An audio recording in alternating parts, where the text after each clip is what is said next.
خبر طبعا في انتظار ربما المعطيات القادمه. وهذه كره مسفيويه في هذه اللحظات وضربه جزاء وخطا من مراد لمسن، بطاقة صفراء يشير الحكم سيدي محمد يرى هذه الإعادة، هذه العرقلة. مراد لمسن في حوار مع عبد الصمد رفيق والحكم لم يتردد في الإعلان عن ضربة جزاء.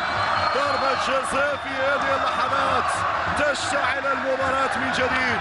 منديون أمامنا على الصورة، يتقدم منديون، جول المسلوي. خبر سعيد وانطلاقه مسلويه في مسار التغطيه. رفيق وهناك خطا. ننتظر عبد الرزاق حمد الله ورفيق، حمد الله يصدر.